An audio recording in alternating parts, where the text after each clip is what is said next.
말씀은 로마서 1장 14절부터 17절의 말씀입니다.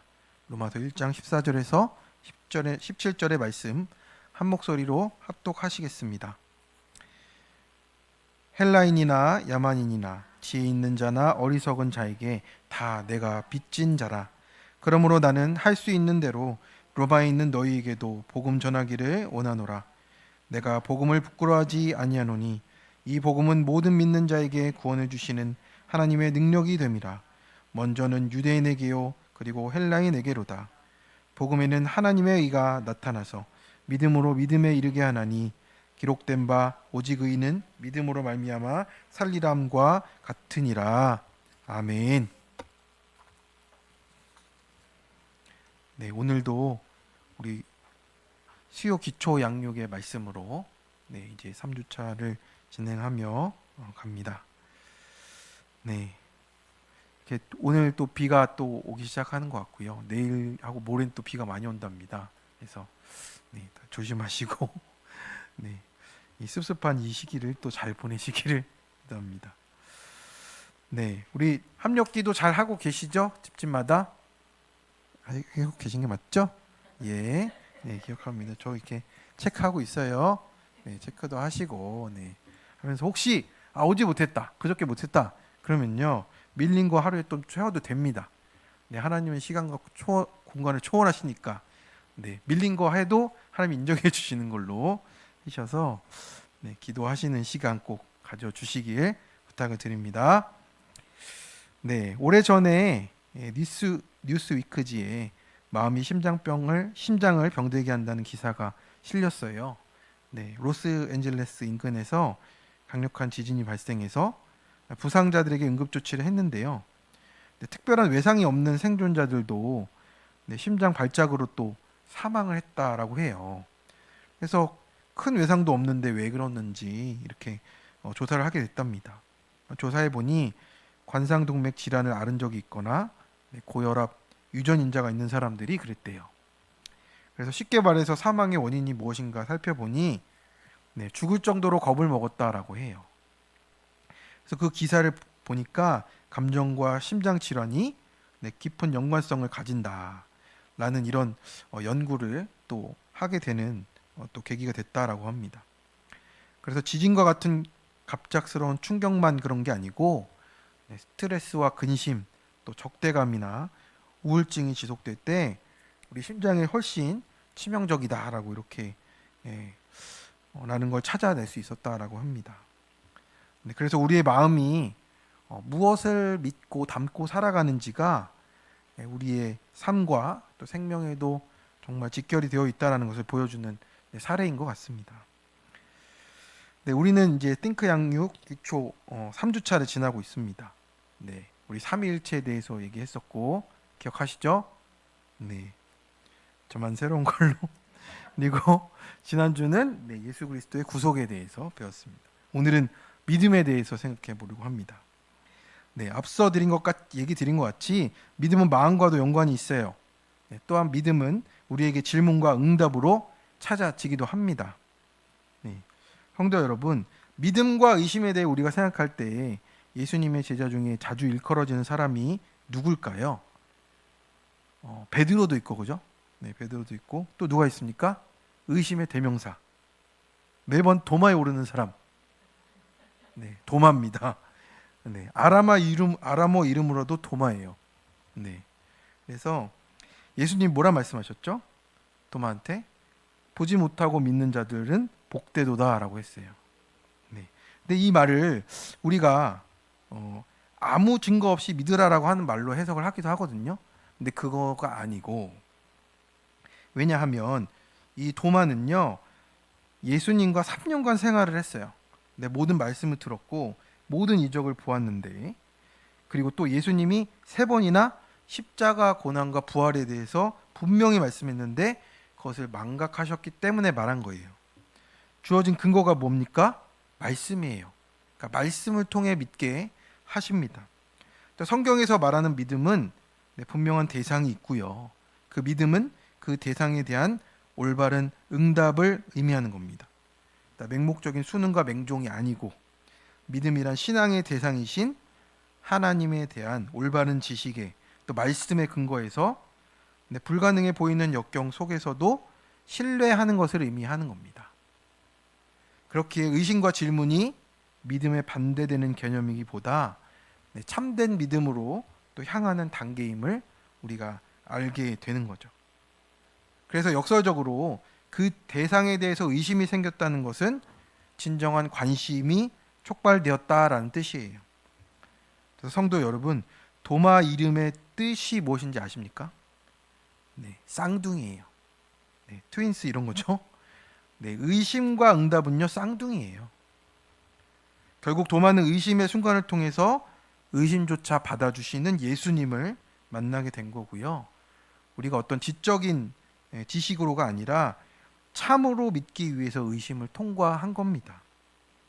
결국은 도마가 무엇이라 고백합니까? 나의 주시며 나의 하나님이시다라는 이런 정직한 고백을 하게 되는 겁니다.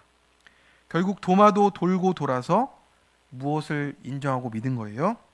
주님의 말씀대로 주님이 누구신지 행하신 일이 무엇인지 온전히 믿게 된 것을 보게 됩니다. 첫 번째로 우리가 내가 믿고 신뢰해야 될 대상이 있어요.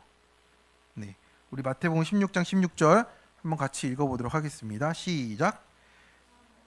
대답하여 이르되 주는 그리스도시요 살아계신 하나님의 아들이시니이다 라고 말씀했어요.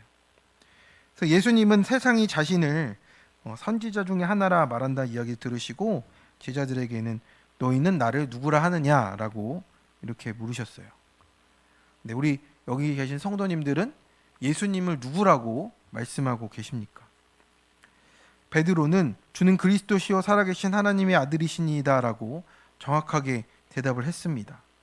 그런데도 베드로는 그 이후에 예수님을 3번이나 부인했습니다. 전혀 반석 같지 않은 베드로의 고백을 근데 예수님 받아주셨어요. 다 아시잖아요. 그런데 받아주십니다. 베드로가 잘 모르고 고백해도 내가 주님을 사랑합니다라는 그 고백을 받아주십니다. 왜냐하면 사람이 마음으로 믿어서 의에 이르고 입으로 시인해서 구원에 이르기 때문에 그렇습니다. 베드로의 고백처럼 예수님은 기름 부음 받으신 그리스도이시고 살아계신 하나님의 아들로 우리가 믿는 겁니다.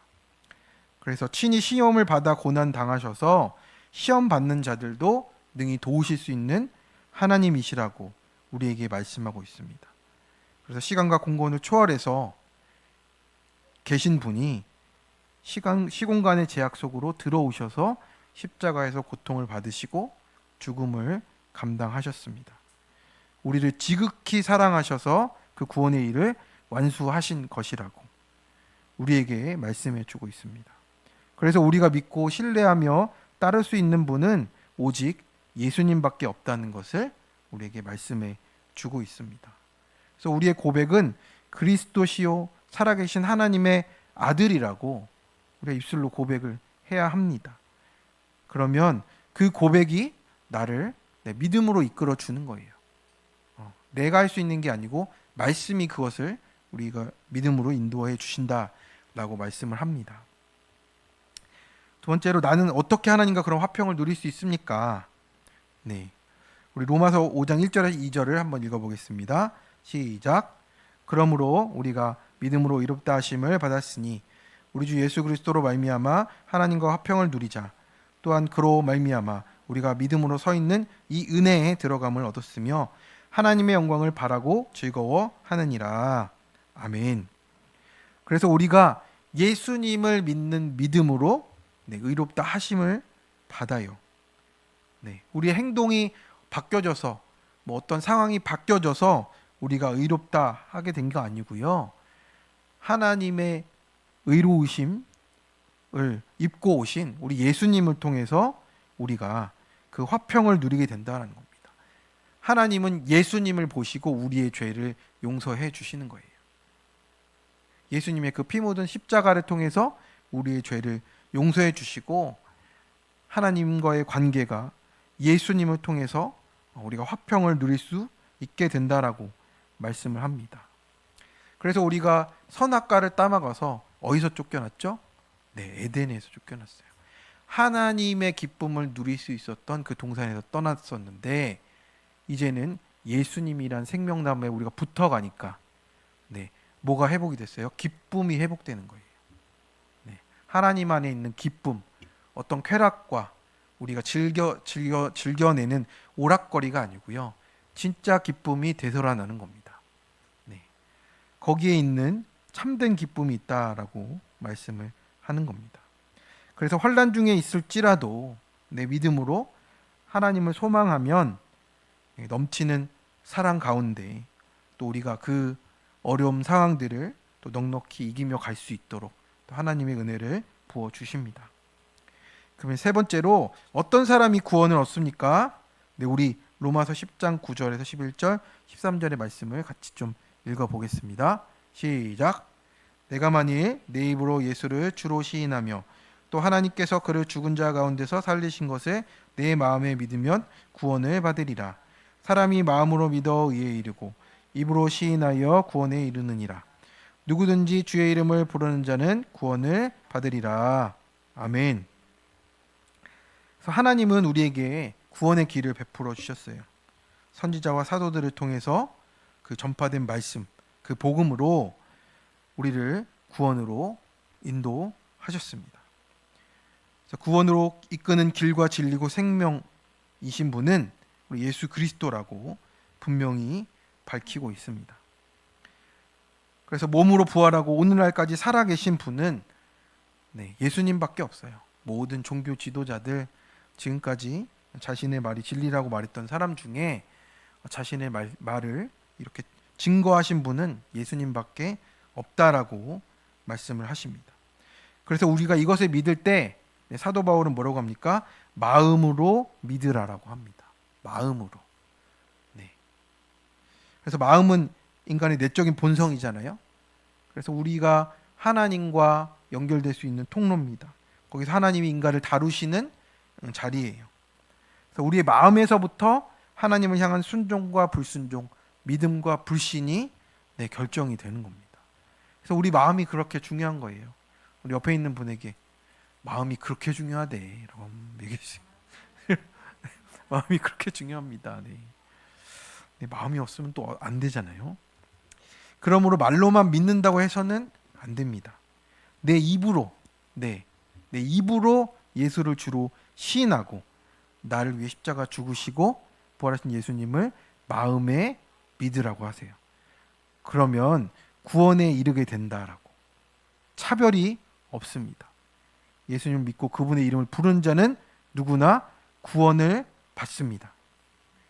죄를 용서하시고 그 은혜를 믿으면 자기 죄와 수치를 고백하는 사람, 주의 자비를 믿고 주님의 이름을 부르는 사람은 남녀노소 인종과 국적 관계없이 구원을 얻게 하셨어요. 이게 진리이고 우리에게 주신 복음이라고 말씀하십니다. 그런데 성도 여러분, 왜 하필 믿음인가? 라고 우리가 궁금해지지 않습니까? 왜 하필 믿음인가? 저는 또 이 어려운 얘기를 또 한번 또 해보는데 또 해야 되는 거. 참 어렵네요. 참. 성도 여러분, 왜 하필 믿음일까요? 하나님이 믿음을 통해서 구원을 준다는 것이 불합리하다. 착한 사람이라도 믿지 않으면 구원을 얻지 못하고 악한 사람이라도 믿으면 구원받는 게 불공평해 보이잖아요. 인간의 눈으로 보면. 그렇죠? 그렇게 불공평한 하나님을 우리가 어떻게 믿냐라고 합니다. 사람들은 선한 행동을 한 사람이 구원받아야 된다 생각하는 거예요. 그죠? 그런데 구원이 무엇인지 우리가 확실히 알아야 돼요. 구원은 뭡니까? 건져냄을 받는 거예요. 건져냄 받는다는 거예요. 죄에 빠진 사람이 받는 것이지 자기가 선하다라고 하는 사람은 받을 수가 없어요. 나는 다른 사람과 비교할 수 없을 정도로 선하다 해도 그것은 사람의 수준이지 하나님 수준이 아니에요. 하나님은 그래서 공평하심을 고려하십니다. 어떤 사람은요, 좋은 환경에서 좋은 가정에서 태어나 비교적으로 좋은 성품이고 어떤 사람은 정말 어려운 상황 가운데서 살아나기 위해서 지독하게 살아갈 수밖에 없어서 성품이 지독해질 수밖에 없었어요. 그런데도 하나님이 선한 사람에게 구원을 준다면 그거야말로 불공평한 거예요. 그렇기에 믿음은 모든 사람에게 열려있는 선택이 되는 겁니다. 하나님 참 공평하시죠? 네, 누구든지 예수 그리스도를 믿고 영접하면 구원을 받는 거예요. 현재 상황, 성품, 인격과 상관이 없습니다. 예수를 믿으면 죄사함을 받고 누구든지 구원과 건져냄을 받을 수 있다라고 하는 거예요. 이것이 건져냄의 은혜입니다. 구원의 은혜예요. 네, 나의 어떠함에 상관이 없어요. 건져내실 거라고요. 물에 빠진 사람 건져내는데 이유가 있습니까? 살려내는 거잖아요. 그래서 구원을 하신다라고 하는 겁니다. 네 번째로 구원과 믿음은 어떤 관계가 있습니까? 네. 우리 한번 읽어보겠습니다. 마가복음 5장 34절 시작. 예수께서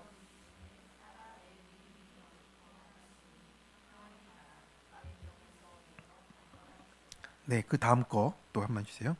시작. 너희는 그 은혜에 의하여 구원을 받았으니 이것은 너희에게서 난 것이 아니요 하나님의 선물이라. 아멘. 아멘이시죠? 네, 아멘. 네, 마가복음 5장을 보면 12해 동안 혈루증을 앓은 여인 이야기가 나와요. 혈루증으로 고생하며 치료책을 찾지 못하고 가진 것마저 다 허비한 여인은 예수님 오신다는 소문 듣고 무리 가운데 들어가 예수님의 옷에 손을 대잖아요. 그 옷에 손을 대도 자신의 병이 나으리라는 믿음으로 예수님의 옷을 만졌습니다. 그러자 예수님은 누가 내 옷에 손을 대었느냐 물으세요. 몰라서 물어본 게 아닙니다. 그 여인이 말하게 하신 거예요. 그 여인이 예수님 앞에 자초지종을 고하자 예수님은 딸아 내 믿음이 너를 구원하였다. 병과 고침만 받고 조용히 떠나는 것이 아니라 만인 앞에서 자신의 수치와 고난을 나누며 예수님을 향한 믿음을 고백하기를 원했어요. 다시 말해서 질병만 고쳐주신 게 아니고 그의 영혼까지 구원을 해주신 겁니다. 병 고침은 일시적이에요. 언젠간 죽잖아요. 그런데 구원은 영원한 겁니다. 이 구원은 믿음으로써 얻게 돼요. 나의 믿음 자체가 그런 게 아니고 하나님이 준비하신 믿음이 그렇다는 거예요.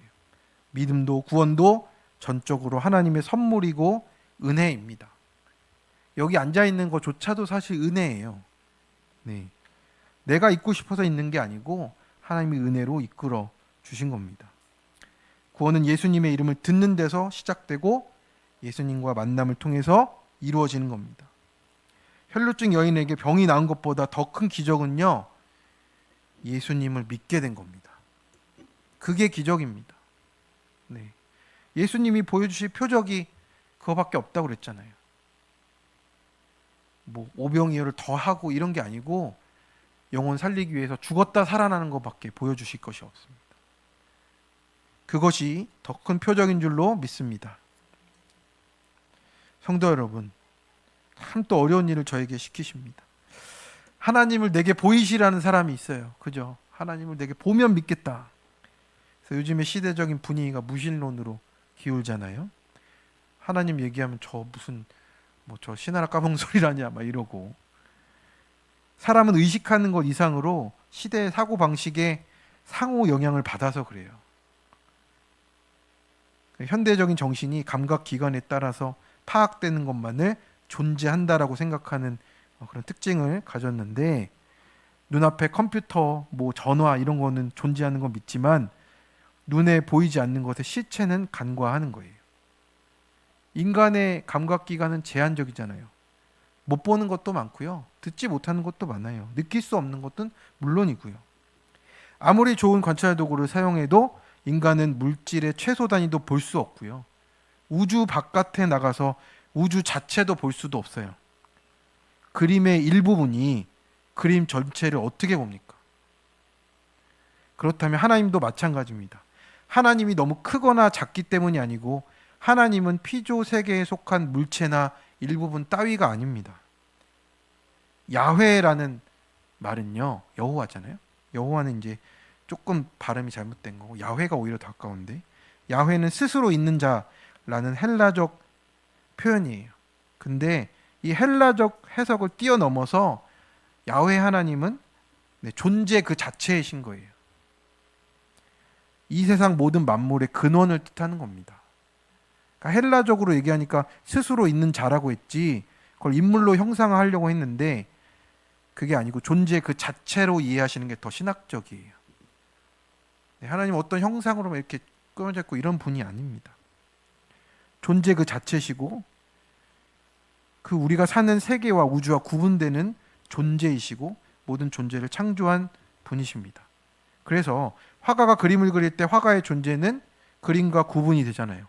그 존재를 그림 속에서 어떻게 발견합니까? 그런데 그림 속에서 화가를 못 찾는다고 화가가 존재하지 않는다고 말하는 게 상식적입니까? 근데 지금의 시대는 그렇게 말을 하는 거예요. 오히려 그림의 존재가 화가의 존재를 암시한다라고 볼 수 있잖아요. 하지만 한편으로 우리는 어디서나 하나님을 만날 수 있게 하셨어요. 감사하지 않습니까?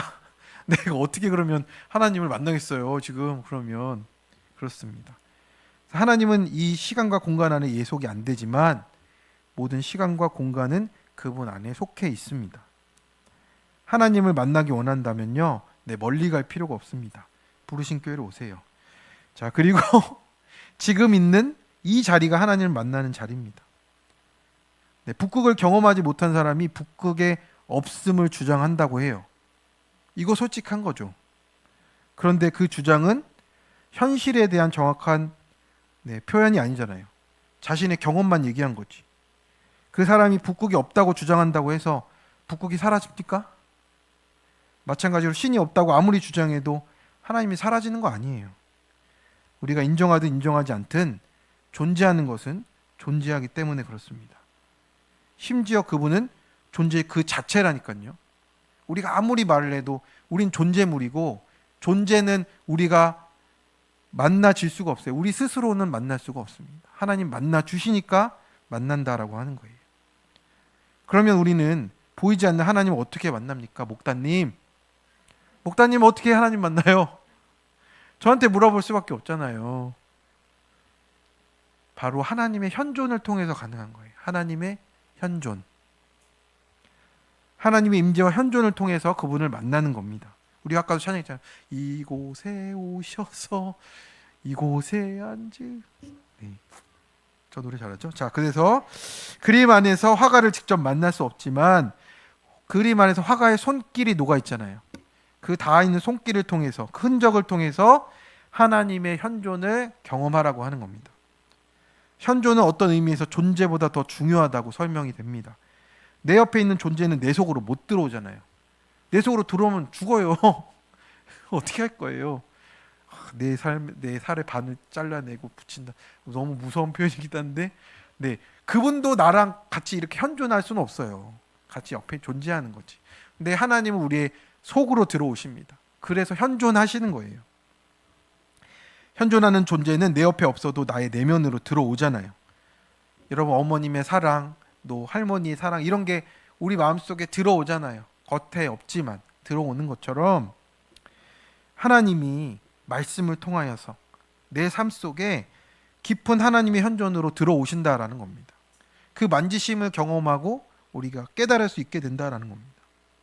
그런데 그 하나님의 현존을 거부한다면서 살아가는 사람은 이제 몇 가지 상태 속에서 평생을 사는 거예요. 첫 번째로 자신의 공허함을 채울 존재를 찾아요. 이것도 우상 숭배죠. 두 번째, 심리적으로 하나님을 부인하면서 모른 척하면서 무시합니다. 마지막으로 뭡니까? 자기가 우상된 것도 모른 채 자기 숭배를 해요. 자기애죠. 자기를 끝까지 믿는 거예요. 이것도 결국 뭐예요? 하나님이 없는 삶의 끝은 내가 인정 안 해도 우상 숭배예요. 그래서 우리가 죄인의 그 굴레를 벗을 수가 없는 거예요. 성도 여러분, 그렇게 우리는 실제적인 하나님의 현존을 어디서 경험하느냐? 우리 인생의 사건을 통해서, 고난을 통해서 하나님의 온전하신 모습을 만나게 되는 겁니다. 그래서 지난주 2주차 때 말씀드린 것처럼 예수님 믿게 되는 것은 예수 사건이라 말씀드렸어요. 혈루증에 걸린 여인도 가진 것을 다 허비하고 이제 아무것도 의지할 수 없는 한계 상황 속에서 예수님밖에 소망이 없는 가난한 심령으로 진짜 믿음으로 나갈 수밖에 없는 사건 속에서 주님을 만나게 된 겁니다. 그게 예수님을 만나는 사건이에요. 거기서 믿음이 생기는 거라고요. 지적인 어떤 지식을 얻어서 그걸로는 한계가 있습니다.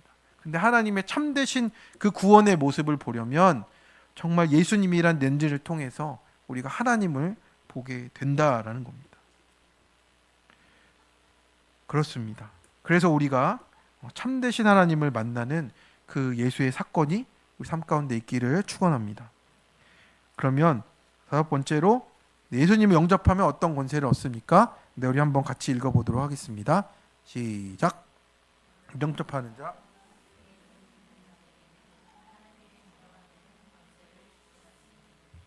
아멘. 아멘이십니까? 아멘. 네.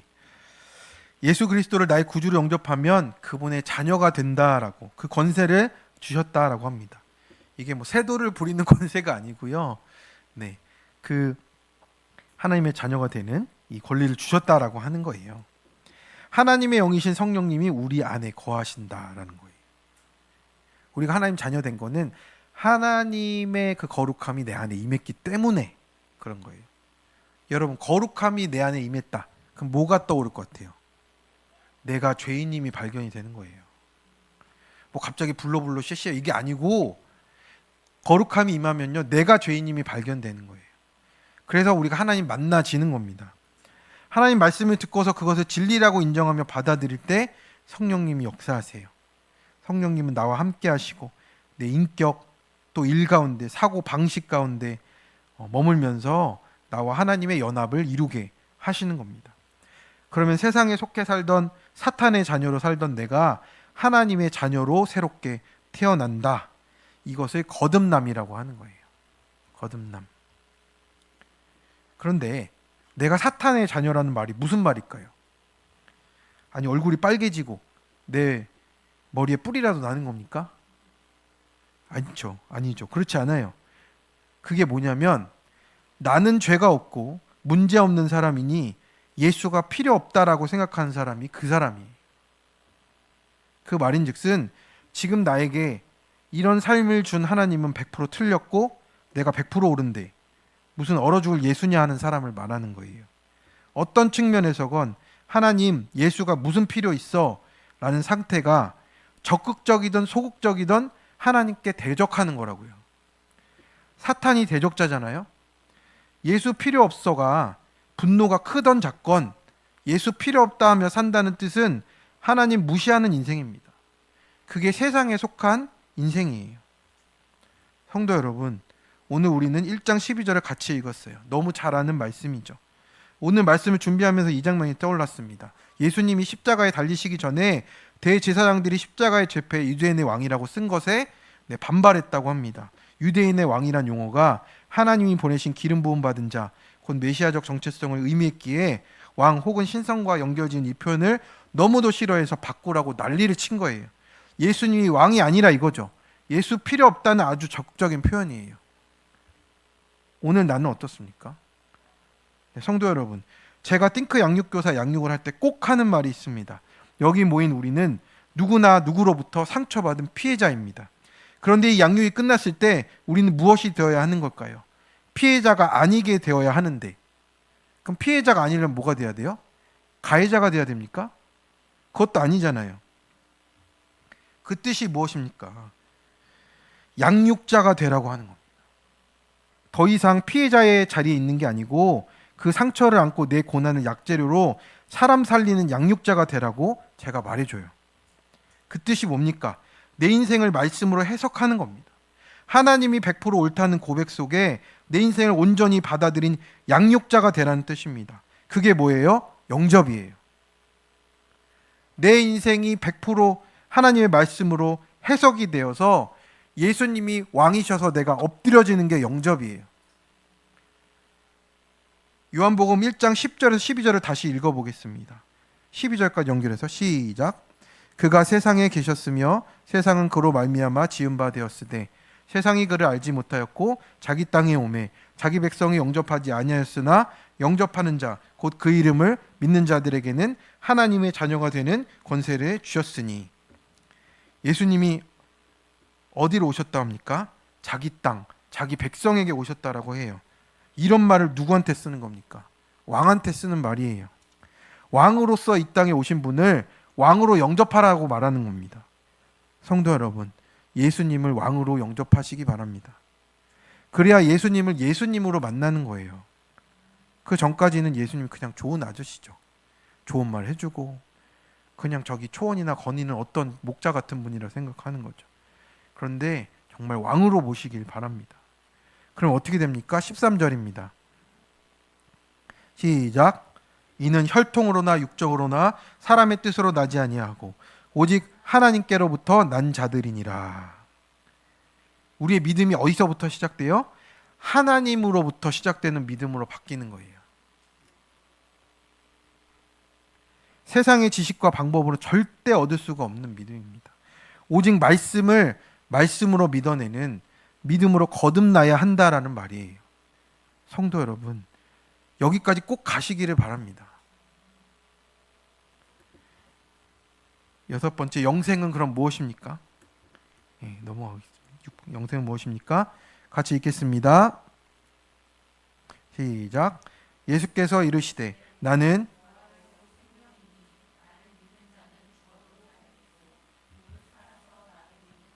영원히 죽지 아니하리니 이것을 내가 믿느냐? 아멘.